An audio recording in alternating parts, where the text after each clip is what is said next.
we talk about let x be a discrete random variable with possible outcomes x1, x2, and xn. So what we are talking about is basically that there is a random variable, and this random variable can have many discrete values assigned to it. जैसे हम जैसे सर्वे करते हैं तो सर्वे में अक्सर हम gender जो है जेंडर को हम एक डिस्क्रीट वैल्यू असाइन कर देते हैं. फॉर एग्जांपल मेल को हम 1 असाइन कर देते हैं, फीमेल को 2 असाइन कर देते हैं, अदर जेंडर को 3 असाइन कर देते हैं. तो इस तरह से 1 2 3 जो है वो डिस्क्रीट नंबर्स हैं, और ये जेंडर जो एक वेरिएबल है, जो रैंडम वेरिएबल है, उसकी वैल्यूज़ हैं, उसके आउटकम्स हैं. तो जब लोग सर्वे फिल करते हैं तो वो जो भी एक खाना टिक करते हैं तो हम उसके अकॉर्डिंगली खुद से नोट कर लेते हैं कि आखिर कौन सा नंबर असाइन किया गया है इस जेंडर को. तो make a frequency distribution for possible outcomes का मतलब ये है कि जब मैं सर्वे करूंगा तो at the end of the day I will have all those people filling out that survey and the results will be with me, and in front of 0 I won't write anything because 0 was not assigned to anybody. 1 was assigned to male. So in front of 1, I will be writing the number of male people who attempted that survey. For example, 20 people who were male attempted the survey. So 1 के सामने मैं लिखूंगा 20. 2 के सामने, for example, if I write 30, because 30 females attempted that survey. And 3 के सामने if I write 2, because 2 people who were unidentified gender, they filled up that survey. So eventually I will come to know that 1 2 3 actually represent some kind of outcome, और उस outcome की frequency क्या है. तो ये frequency से मुराद है frequency distribution से, जो कि हम पहले भी बनाते रहे. Now how many people actually were there who were male 20, how many females 30, other gender 2. तो ये फ्रीक्वेंसी है. अगर फ्रीक्वेंसी की जगह मैं प्रोबेबिलिटी को लिख दूं, 20 plus 30 plus 2 is 52. So total people who actually came up to fill the survey are 52. और अगर इंडिविजुअल प्रोबेबिलिटीज को, इंडिविजुअल फ्रीक्वेंसीज को मैं टोटल फ्रीक्वेंसी पे डिवाइड करूं, यानी 20 को 52 पे डिवाइड करूं, फिर 30 को 52 पे डिवाइड करूं और 2 को 52 पे डिवाइड करूं, तो वो रिलेटिव फ्रीक्वेंसी आ जाती है. और हमने बात की थी प्रोबेबिलिटी के चैप्टर में कि empirical probability is nothing but relative frequency. So eventually I will be making a discrete probability distribution where in front of discrete outcomes के सामने मैं उनकी probability लिख रहा हूँ. तो जब हम कोई ऐसा टेबल बनाते हैं जिसमें डिस्क्रीट आउटकम्स होते हैं और उनकी प्रोबेबिलिटी गिवन होती है, तो we call it a discrete probability distribution.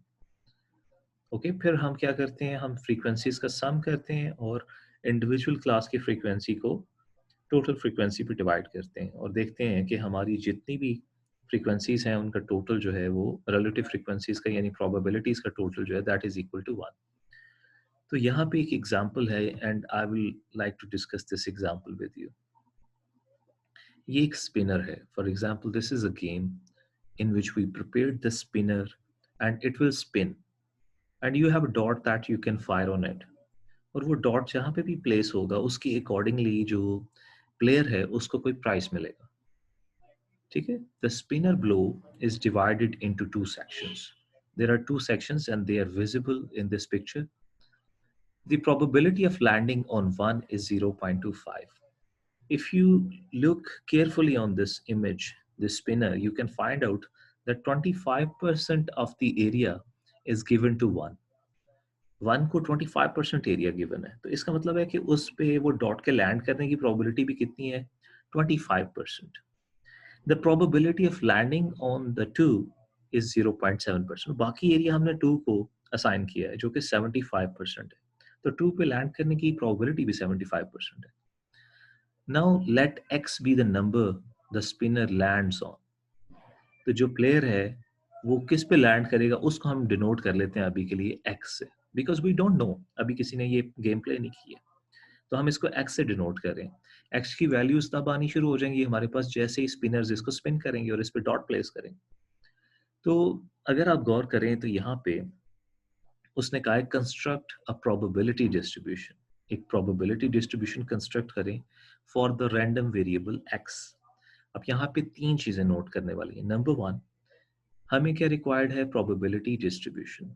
Number 2, ये जो प्रोबेबिलिटी डिस्ट्रीब्यूशन है ये एक रैंडम वेरिएबल के बारे में.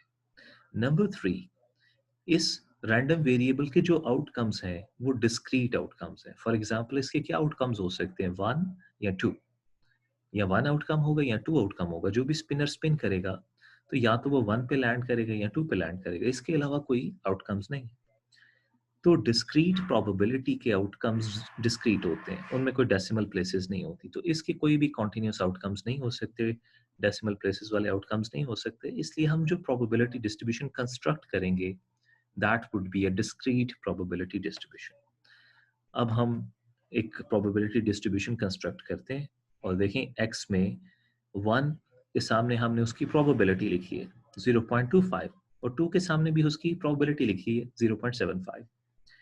अब क्या ये एक डिस्क्रीट प्रोबेबिलिटी डिस्ट्रीब्यूशन है या नहीं, इसमें हमें 3 चीज़ें देखनी है। नंबर 1, क्या हमें आउटकम्स गिवन है? बिल्कुल गिवन है। क्या वो डिस्क्रीट आउटकम्स हैं? बिल्कुल डिस्क्रीट आउटकम्स हैं, क्योंकि 1 and 2 are discrete numbers, whole numbers, उनमें कोई डेसिमल पॉइंट्स नहीं है। प्रोबेबिलिटी में डेसिमल पॉइंट्स होंगे और ज़रूर होंगे, लेकिन आउटकम्स में there should be no decimal points, then we can say that this is a discrete number. दूसरी चीज़ हमने ये देखनी है कि क्या इसमें प्रोबेबिलिटी गिवन है, तो प्रोबेबिलिटी भी गिवन है, हमने प्रोबेबिलिटी आपके सामने लिखी है, तो ये टेबल कंप्लीट है, ये एक डिस्क्रीट प्रोबेबिलिटी डिस्ट्रीब्यूशन का टेबल है। अच्छा, तीसरी चीज़ भी मुझे नोट करनी है, वो ये चीज़ नोट करनी है कि 0.25 plus 0.75, if I add all the probabilities, would my answer be 1 or not? My answer should be equal to 1, क्योंकि अगर 0.25 और 0.75 पे ऐड करूं और 1 से ज़्यादा या 1 से कम हो, तो दैट मीन्स कि मेरा टेबल ठीक नहीं है, ये डिस्क्रीट प्रोबेबिलिटी का फंक्शन ठीक नहीं है। Okay, somebody raised hand. If there is a question, I will take question and then we will move forward. Yes, कोई question है आपका?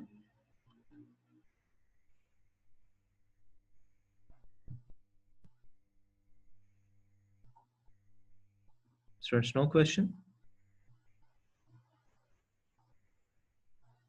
Bilal, do you have a question? You raised hand.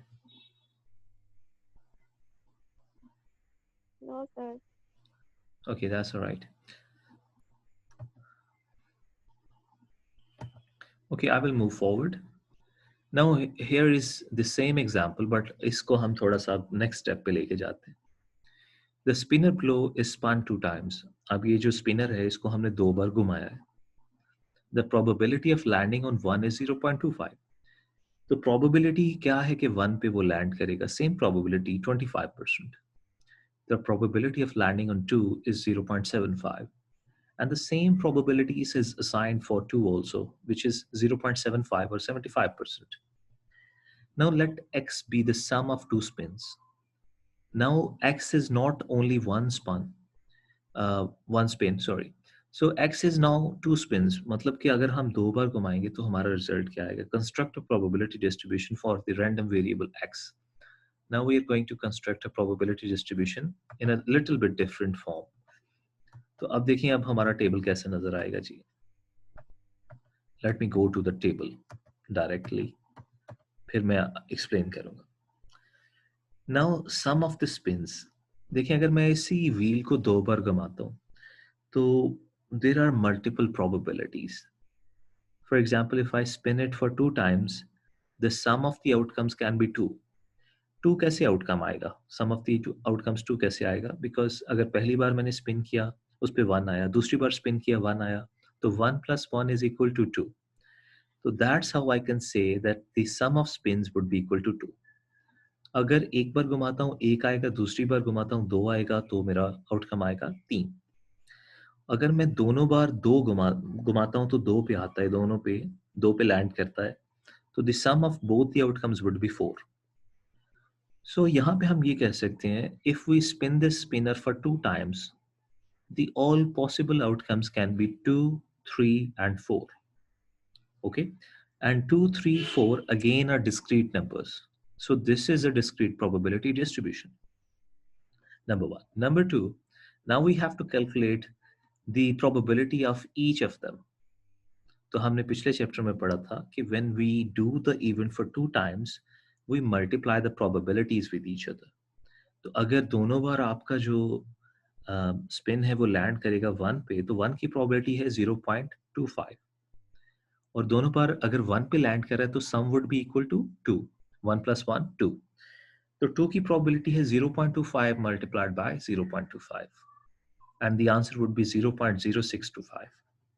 What if we find out that the sum of the two spins was 3?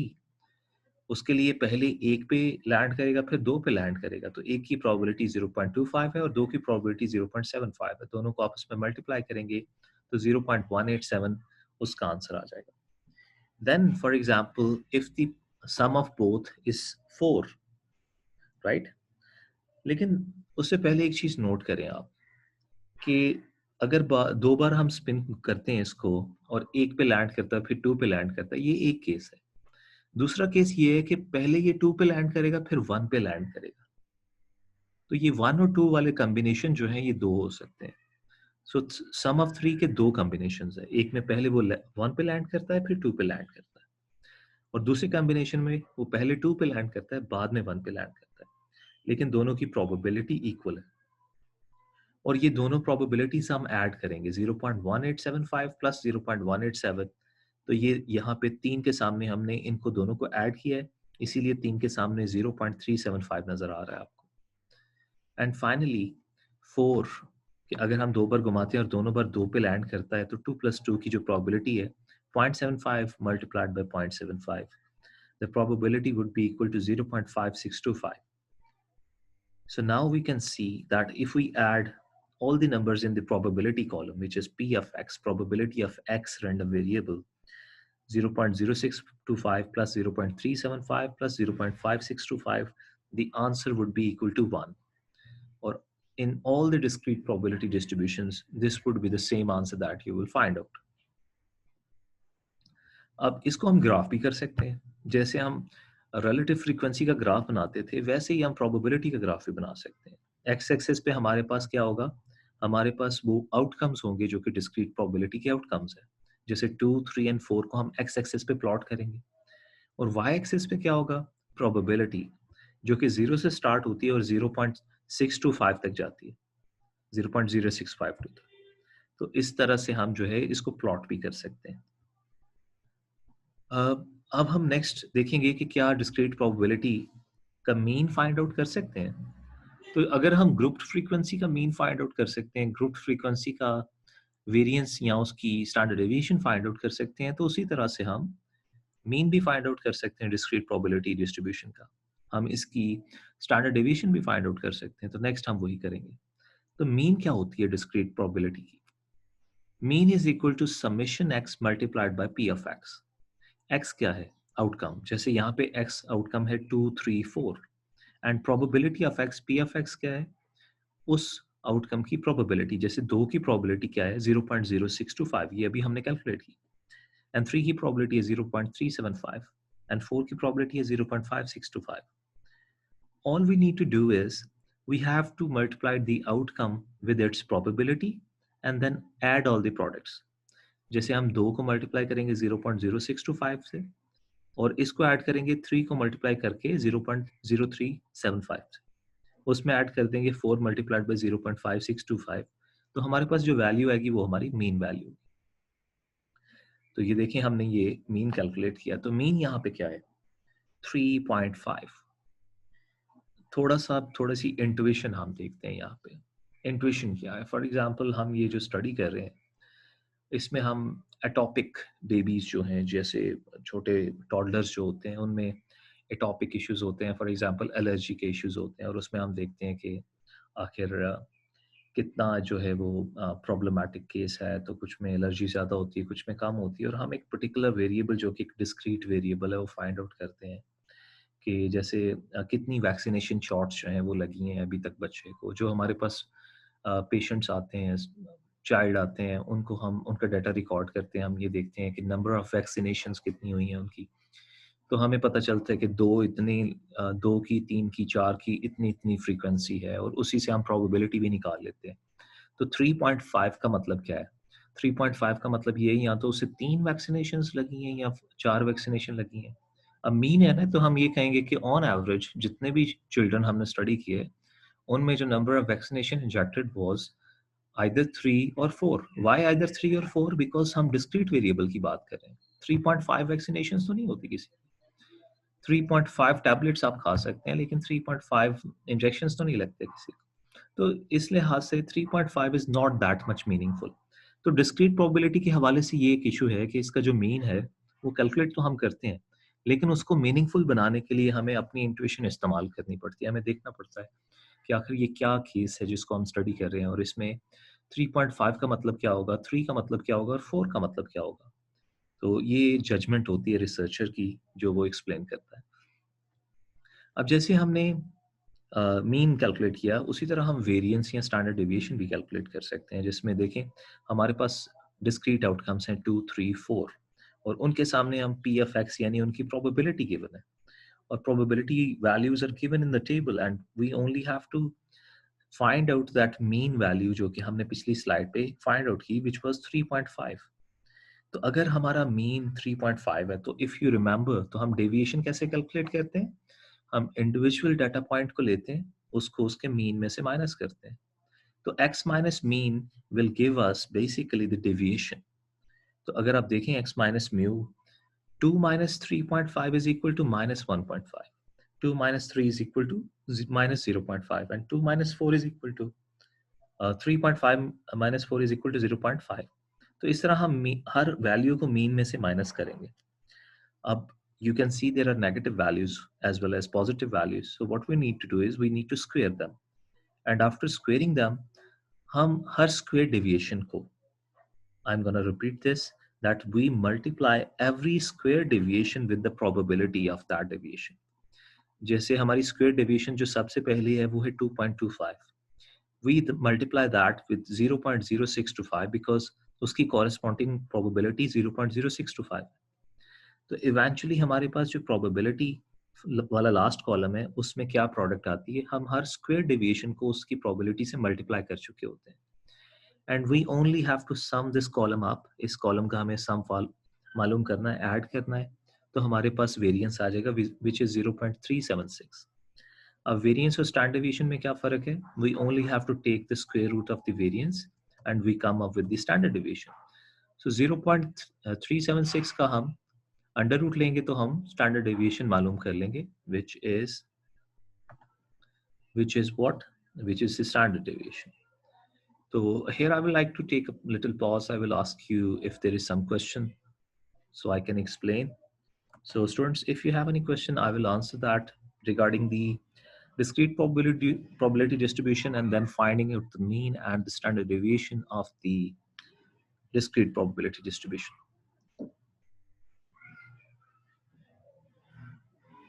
No questions?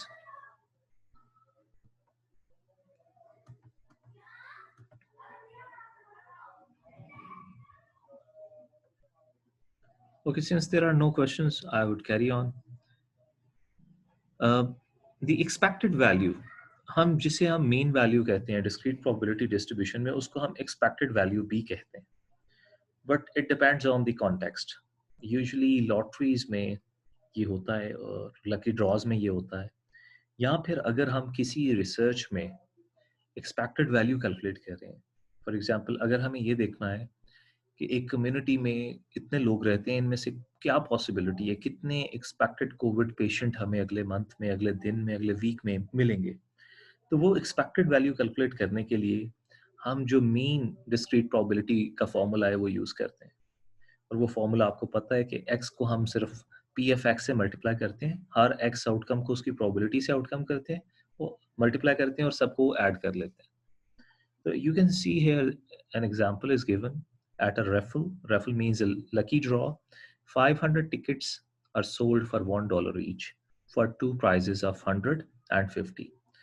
So एक lucky draw है जिसमें आप ticket purchase कर सकते हैं $1 की, और 500 टोटल टिकट्स जो हैं वो सेल आउट हुई हैं, और दो प्राइजेस हैं. मतलब ये कि 500 में से दो टिकट्स ऐसी हैं जो जीत सकते हैं. एक को $100 का प्राइस मिलेगा और एक को $50 का प्राइस मिलेगा. लेकिन जिसको $100 मिलेंगे उसको टोटली पैसे कितने मिलेंगे? $1 की तो उसने टिकट परचेज की है, तो उसे 100 नहीं $99 मिलेंगे, क्योंकि उसमें से जो डॉलर उसने टिकट परचेज करने के लिए पे किया है वो तो माइनस हो जाएगा. इसी तरह जिसका $50 गेन होगा उसमें से -1 करेंगे तो 49 जो उसकी नेट गेन है वो होगा। अब हमारे पास 2 गेन है। हमने ये देखना है कि what is the expected value of your gain, कि आपके गेन की, आपके जीतने की क्या एक्सपेक्टेड वैल्यू है। तो मैंने जैसा आपको बताया कि 500 टिकट में से 2 लोग जीतेंगे, एक का नेट गेन होगा $99 और एक का होगा $49। तो अब इसको हम एक डिस्क्रीट प्रोबेबिलिटी डिस्ट्रीब्यूशन की फॉर्म में देखते हैं। तो we can write down that total outcomes कितने हैं इस लॉटरी के। 3 आउटकम्स हैं। या तो एक बंदा है जो कि $100 जीतेगा, मतलब अपनी $1 की टिकट को माइनस करे तो उसको $99 मिलेंगे। या फिर एक बंदा है जिसको $49 मिलेंगे, क्योंकि $50 का वो प्राइस जीतेगा, उसमें से 1 माइनस हो जाएगा। And finally there is one person who is not going to win anything. 500 में से 498 लोग ऐसे हैं जो कि कुछ भी नहीं जीतेंगे। तो प्रोबेबिलिटी क्या है कि एक बंदा $99 जीतेगा, क्योंकि 99 का 500 में से एक प्राइस है तो 1/500। इसी तरह 49 के लिए भी 1/500 है। -1 के लिए 498/500, बिकॉज 498 will be losing -$1। सो अगर हम इनको आपस में मल्टीप्लाई करें, x को pfx से मल्टीप्लाई करें और ऐड कर लें, तो -0.70 वुड बी द आंसर। अब इसकी इंटरप्रिटेशन जरूरी है। फॉर एग्जाम्पल हम एक प्लासिबो, एक ऐसी मेडिसिन यूज करते हैं जो कि रियल मेडिसिन नहीं है, और हमें ये देखना है कि क्या एक्सपेक्टेड रेट है जो कि हमारे कंट्रोल ग्रुप में, जब हम बेसिकली एक्सपेरिमेंटेशन करते हैं तो 2 ग्रुप्स होते हैं। एक को हम एक इंटरवेंशन, मेडिकल इंटरवेंशन दे रहे होते हैं, दूसरा को हम कंट्रोल ग्रुप के तौर पर रखते हैं ताकि कंपैरिजन कर सकें। अगर मुझे ये देखना है कि क्या एक्सपेक्टेशन है कि जो प्लासिबो वाला ग्रुप है, कंट्रोल ग्रुप है, उसमें भी कुछ लोग क्योर हो सकते हैं, तो मैं इस तरह से जो पास्ट हिस्टोरिकल स्टडीज़ हैं उनको देख के, तो मैं देख सकता हूँ कि कितने लोग जो है वो विदाउट एनी मेडिसिन भी क्योर हो सकते हैं, और उनको एक प्रोबेबिलिटी साइन कर सकता हूँ। जैसे एक बंदा जो है वो फॉर एग्जांपल वो किसी और वजह से क्योर हो जाता है, एक बंदा जो है वो नेचुरली क्योर हो जाता है, और बाकी 498 बंदे ऐसे हैं जो क्योर नहीं हो सकते, तो उसकी एक्सपेक्टेड वैल्यू भी इसी तरह से कैलकुलेट की जा सकती है। इस पर्टिकुलर केस में एक्सपेक्टेड वैल्यू का मतलब ये है कि -0.70 का आई, मतलब यहाँ पे इंट्यूशन ये है कि जो भी इस लॉटरी में पार्टिसिपेट करेगा वो 70 सेंट्स, यानी आउट ऑफ 100 सेंट्स, $1 में से $0.7 जो है वो लूज करेगा। तो 498 people are losing and they are losing 0.70 expected value. तो ये एक किस्म की डिस्क्रीट प्रोबेबिलिटी डिस्ट्रीब्यूशन थी। अब मेडिकल रिसर्च में या फिर बायो स्टैटिस्टिक्स में अक्सर ऐसे प्रॉब्लम्स होते हैं जहाँ पे कोई चीज़ एग्जिस्ट करती है या नहीं एग्जिस्ट करती। फॉर एग्जांपल एक जैसे लेक की बात कर रहे थे, तो साइनोबैक्टीरिया की वहाँ पे फंजाई कॉलोनी जो है वो एग्जिस्ट करती है या नहीं करती, यस और नो आंसर है उसका। एक पेशेंट जो है वो उसने कोई मेडिसिन ली है या नहीं ली है, यस एंड नो आंसर है। किसी ने सर्जरी करवाई या नहीं करवाई, यस एंड नो आंसर है उसका। अगर आपको इस साल फ्लू हुआ है या नहीं हुआ, यस या नो आंसर है उसका। तो बहुत सारे इवेंट्स ऐसे होते हैं जिनके आंसर सिर्फ 2 ही होते हैं, आइदर दिस और दैट। तो ऐसे इवेंट्स को हम बोलते हैं बायनॉमियल इवेंट्स, और बायनॉमियल इवेंट्स की जो डिस्ट्रीब्यूशन होती है उसे हम बायनॉमियल डिस्ट्रीब्यूशन कहते हैं।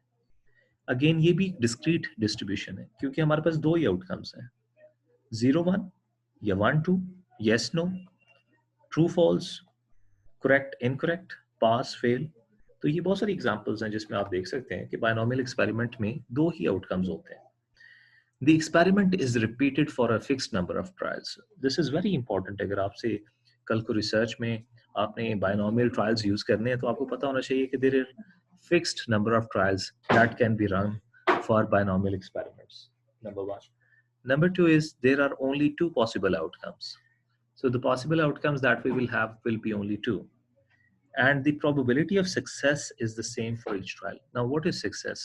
It all depends कि researcher जो है वो क्या देख रहा है. For example, अगर आप एक particular research में ये देख रहे हैं कि कितने लोग हैं जिनकी biopsy में जो cancer है वो detect हुआ है, so for your research, this would be a success. However, this can be a very sad story. But again, आप तो यही फाइंड आउट करना चाह रहे थे कि जो सक्सेसफुल आइडेंटिफिकेशन हो सके, प्रोग्नोसिस या डायग्नोसिस हो सके, तो इवेंचुअली आपके लिए वो सक्सेस फैक्टर है। तो P of S means the probability of success. Then the random variable X count the number of successful trials. तो जितने आप ट्रायल्स मतलब जितनी बार आप ऑब्जर्वेशन करेंगे उसको हम X की वैल्यू से असाइन करेंगे, डिनोट करेंगे। So let's see some example, and before that you should be familiar with these terminologies, these symbols. They are very easy to understand. N is the number of trials a trial is repeated. For example, अगर मैं 50 patients को observe करता हूँ तो N is equal to 50. अगर मैं 10 lakes को observe करता हूँ तो N is equal to 10. अगर मैं अपनी माइक्रोस्कोप के अंडर पर्टिकुलर स्लाइड्स जो हैं उनकी 80 slides को observe करता हूँ तो N would be is equal to 80. So N is the number of observations that you make and we call them trials. And P, small p is equal to probability of success. कि उनमें से कितनी बार आपने एक particular event को detect किया है, outcome जिस भी इवेंट में नजर आएगा उसे हम सक्सेस कहेंगे और उसकी प्रोबेबिलिटी स्मॉल p से डिनोट करेंगे। And then you have q। अब क्योंकि बायनोमियल इवेंट्स में सिर्फ दो ही पॉसिबिलिटीज होती हैं तो q is equal to 1 minus p। Success की जो प्रोबेबिलिटी होगी उसको 100% में से माइनस कर देंगे तो बाकी क्या रह जाएगी, फेलियर की प्रोबेबिलिटी। एंड x, जैसे मैंने आपको बताया कि हम x से डिनोट करते हैं अपने रैंडम वेरिएबल के ट्रायल्स को, नंबर ऑफ ट्रायल्स को, कि 0 1 2 जितने भी ट्रायल्स हुए उसको हम उससे डिनोट करते हैं। Okay, let's go forward and find out an example. सबसे पहले तो हमें ये देखना है कि क्या ये इवेंट बायनोमियल है या नहीं है। Let's see. Now decide whether the experiment is a binomial experiment if it is specify the value of n, p and q and list the possible values of random variable x. If it is not a binomial experiment, explain why. You randomly select a card from a deck of cards. एक deck of cards जिसमें 52 cards होते हैं उसमें से आप एक card select करते हैं and note if the card is an ace, कि क्या वो card जो है वो ace का card है या नहीं। You then put the card back, फिर आप उस card को वापस replace कर देते हैं and repeat it for how many times? 8 times. तो 8 दफा आप repeat करते हैं। तो आपने देखना क्या है, क्या वो कार्ड एस का कार्ड है या नहीं। तो आपका आंसर क्या होगा, यस और नो। तो दो ही ऑप्शंस हैं, दो ही आउटकम्स हैं, तो ये एक बायनोमियल एक्सपेरिमेंट है। This is a binomial experiment. So each of the 8 selections represent an independent trial because the card is replaced before the next one is drawn. Now there are two possible outcomes. या तो card जो है वो card of S होगा या नहीं होगा। तो हमने टोटल ट्रायल्स कितने किए हैं जी, कितनी बार कार्ड निकाला, 8 दफा, तो n would be equal to 8। अब प्रोबेबिलिटी क्या है, प्रोबेबिलिटी है 4/52। ये किसकी प्रोबेबिलिटी है, सक्सेस की। ये 4/52 कहाँ से आया, टोटल कार्ड्स आर 52 और कितने एसेस होते हैं, 4। So this is 4/52 from that card experiment जो कि हमने पिछले चैप्टर में भी किया था। तो 4/52 का हम सिंप्लीफाई भी कर सकते हैं 1/13। अब p की प्रोबेबिलिटी अगर 1/13 है तो q की probability would B 1 minus p, 1 minus 1/13 which is 12/13। ठीक है, तो इस तरह से हम बायनोमियल एक्सपेरिमेंट्स की प्रोबेबिलिटी जो है उसको कैलकुलेट कर सकते हैं, उसको देख सकते हैं। I would simply go to an example now, but before that एक और चीज़ आपने अंडरस्टैंड करनी है कि बायनोमियल एक्सपेरिमेंट का एक फॉर्मूला भी है जिसको आप यूज़ कर सकते हैं, जैसा कि ये लिखा हुआ है आपके सामने। और इसके साथ साथ बायनोमियल प्रोबेबिलिटी जो है उसका एक टेबल भी है, तो वो टेबल भी मैं आपको दिखा देता हूँ। बुक के अंदर जो टेबल्स का सेक्शन है बुक के लास्ट में, उसमें बायनोमियल प्रोबेबिलिटी का there is a complete separate table which is very easy to use. और इस एग्जांपल को हम उससे रिलेट भी कर लेंगे। नाउ अ बैग कंटेन्स 10 चिप्स। एक बैग है उसमें 10 चिप्स हैं। 3 of chips are red, 3 chips red हैं, 5 chips are white and 2 chips are blue. So we have red, white and blue chips and total chips are 10. 3 chips are selected with replacement. आपने 3 chips select किए हैं with replacement. That means कि आप एक chip निकालते हैं, उसको देखते हैं क्या है, फिर वापस रख देते हैं, तो वो replace कर देते हैं उसे। Find the probability that you select exactly one red chip. क्या probability है कि जो आप chip select कर रहे हैं वो एक red chip है। तो total 3 red chips हैं और चिप्स की तादाद अगर देखें तो टोटल सारी चिप्स मिला के 10 बनती हैं। 3/10 would be the probability of red chips. So this is the probability of P. And then Q is equal to 1 minus P, which is 0.7. And N is equal to 3. And X is equal to 1 because हमने सिर्फ एक experiment अभी तक run किया है.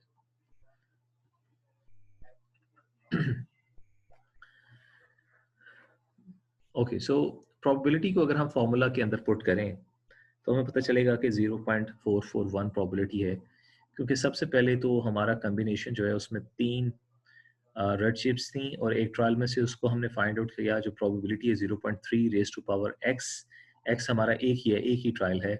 And 0.7 हमारी failure की probability है, that raise to power 2, which is basically n minus x. N is total number of trials minus the trials that were successful.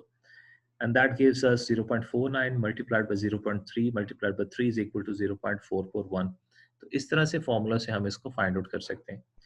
लेकिन अभी हम इसको टेबल में भी देखते हैं. लेट्स फाइंड आउट के टेबल में आपको ये टेबल जो है नजर आएगा. अपेंडिक्स ए में आपके जो टेबल्स हैं वो ये हैं. These tables are very much important for you. काफ़ी ऐसे क्वेश्चंस हैं जिनमें आपको ज़रूरत पड़ेगी इनकी. Now if you look at this table B is the table for binomial distribution. So table B पे चलते हैं और binomial distribution को हम देखते हैं. तो table B is on the next page. You can see अब इस टेबल में आपको क्या कुछ नजर आ रहा है. You have the probability values. यहाँ पे probability values हैं P. 0.05 से start होती हैं and then they go onwards. 0.95 तक जाती हैं probability values. जो पहला कॉलम है that is the value of n and the second column is x. अच्छा, I would go back to my original problem. तो यहाँ पे n क्या है, x क्या है और p क्या है, ये मुझे देखना है. तो यहाँ पे मैं आपको दिखा सकता हूँ कि p की वैल्यू है 0.3. अभी हमने फाइंड आउट की है. 0.3 p की वैल्यू है, n की वैल्यू 3 है और x की वैल्यू है 1. तो p, n और x तीनों की वैल्यू हमारे पास अवेलेबल है. अब हम टेबल में जाते हैं और देखते हैं कि n3 कहाँ पे है. तो ये आपके पास n3 है. n3 में हमने x की वैल्यू देखनी है. तो x की वैल्यू इस क्वेश्चन में 1 थी. अब हमने इस 1 के सामने प्रोबेबिलिटी देखनी है. तो प्रोबेबिलिटी क्या थी, 0.3. तो 0.3 आपको पता है यहाँ पे ये ऊपर आपको नजर आ रहा है. सो n की वैल्यू हमारे पास इस क्वेश्चन में 3 है, x की वैल्यू 1 है एंड देन p की वैल्यू है 0.3. तो हमारे पास यहाँ पे एक आंसर आ रहा है 0.441. Now if we go back to the slide तो हमारा आंसर क्या आया था फॉर्मूला से, 0.441. तो बजाय इसके कि हम हर बार फॉर्मूला यूज करें और फॉर्मूला में कंफ्यूज हो, we can always go back to the table and find out the probability of any binomial experiment. We only need 3 values. कौन सी वैल्यूज चाहिए, n के टोटल नंबर ऑफ ट्रायल्स कितने, x how many times those trials were successful, and finally p what is the probability of the success factor. So जब 3 चीजों का हमें पता होगा तो इस टेबल में से हम binomial probability find out कर लेंगे easily. Okay guys, you understand it?